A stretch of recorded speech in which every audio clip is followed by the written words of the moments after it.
Assalamualaikum warahmatullahi wabarakatuh. Selamat siang saudara, apa kabarnya? Semoga tetap sehat di tengah wabah pandemi COVID-19 ini. Serangkaian acara telah kami siapkan mengenai berita sepak bola mancanegara. Bersama saya Gilardi Wanhar, inilah Breaking News Sport Indonesia.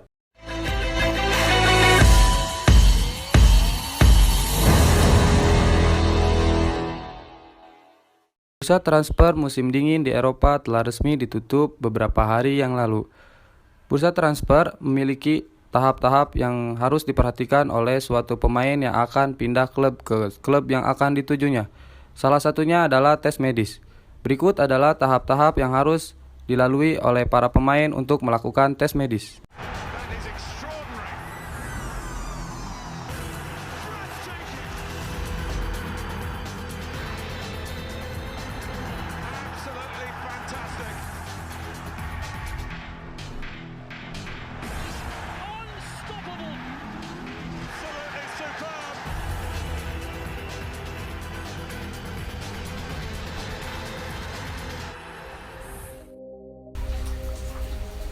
Bursa transfer musim dingin di kompetisi Eropa telah resmi ditutup beberapa waktu yang lalu.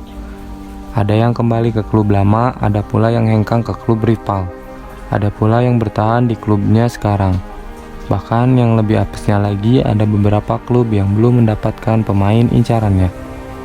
Pada musim panas kemarin, seperti Barcelona yang belum kesampaian untuk merekrut Eric Garcia dari Manchester City, ataupun Real Madrid yang juga belum mampu mendatangkan Kylian Mbappe dari PSG dan Erling Haaland dari Borussia Dortmund. Dan klub-klub yang gagal mendatangkan pemain bidikannya akan mencoba kembali merekrutnya di bursa transfer selanjutnya, di mana bursa transfer pemain akan kembali dibuka pada bulan Juli atau biasa disebut dengan jendela transfer musim panas. Dalam proses bursa transfer pemain harus melewati beberapa tahap sebelumnya dinyatakan resmi bergabung ke klub yang dituju. Salah satu aspek yang paling penting adalah tes medis. Tes medis merupakan salah satu rangkaian prosedur untuk pemain yang akan pindah ke klub yang akan dituju. Ternyata, proses tes medis tidak semudah yang kita bayangkan. Bahkan, tes medis bisa menjadi faktor penentu dari isi kontrak suatu pemain, sehingga tergantung kesepakatan klub dengan pemain tersebut berdasarkan hasil tes medis yang sudah dilakukan. Pemain yang gagal pindah ke klub yang akan dituju bisa berakibat gagal dalam tes medis. Tes medis biasanya memakan waktu 2 hari, tapi bisa lebih pendek jika deadline day. Fisioterapis, dokter klub, dan fitness team pun berperan memberitahu informasi sebanyak mungkin kepada manajer dan eksekutif klub, yang kemudian memutuskan pemain jadi dibeli atau tidak. Lalu, apa saja tahapan tes medis di sebuah klub? Tahapan pertama dalam melakukan tes medis adalah mengecek kesehatan tubuh dan jantung. Pemeriksaan kesehatan organ vital tersebut menggunakan monitor gemak dan juga melihat riwayat kesehatan melalui kuesioner. Tak hanya jantung saja, tetapi juga pemeriksaan darah.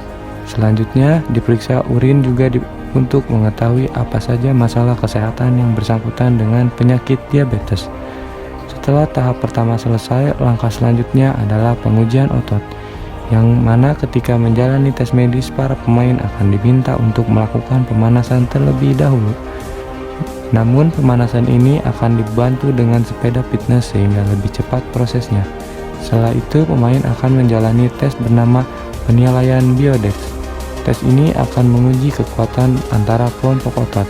Pemain diminta duduk di kursi dan diikat kuat, lalu mereka disuruh menendang dengan kaki kanan atau kaki kiri. Sebanyak 5 kali dalam tes ini, hasilnya akan terlihat adakah keseimbangan antara paha depan dan paha belakang. Tes ini juga bakal menunjukkan apakah pemain tersebut mengalami cedera hamstring atau tidak. Selanjutnya, pemain akan dites VAO kebugaran dan stamina pemain. Para pemain akan diminta berlari di treadmill sembari dipasang sebuah alat di mulutnya.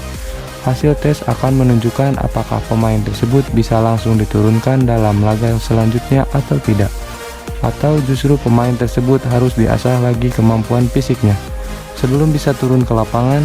Kemudian dilakukan pemindaian yang lebih mendalam. Hal ini dilakukan untuk mengetahui sejarah kesehatan si pemain. Tim biasanya akan merujuk pemain melakukan pemeriksaan ke rumah sakit tertentu. Pemeriksaan dengan magnetic resonance atau bisa mengetahui lebih cermat kondisi sendi atau otot pada tubuh manusia. Setelah itu dilanjutkan pemeriksaan lemak tubuh. Klub biasanya menghendaki pemain yang memiliki lemak tubuh tidak lebih dari 10%. Pemeriksaan lemak tubuh biasanya menggunakan teknologi bioelectrical independent yang mengirimkan sinyal listrik ke seluruh tubuh. Hasil pemeriksaan lemak dan otot akan ditampilkan dalam monitor. Dan yang terakhir adalah tes lari ergometri. Tes dilakukan untuk mengukur kecepatan pemain dalam jarak tertentu sambil diukur kecepatannya. Salah satu standar yang digunakan adalah mampu berlari 20 meter selama 3 detik, yang diulangi 3 kali dengan hasil konstan. Pada umumnya, 6 tahapan tersebut dilalui oleh seorang pemain yang ingin bergabung dengan tim barunya. Namun, 6 tes tersebut tidaklah berlaku untuk setiap klub yang memiliki kebijakan masing-masing dalam melakukan tes medis seorang pemain sepak bola. Demikianlah breaking news sport hari ini. Saya Gilardi Wanhar beserta kerabat kerja yang bertugas mengucapkan terima kasih atas kebersamaannya dan perhatiannya. Wassalamualaikum warahmatullahi wabarakatuh dan sampai jumpa.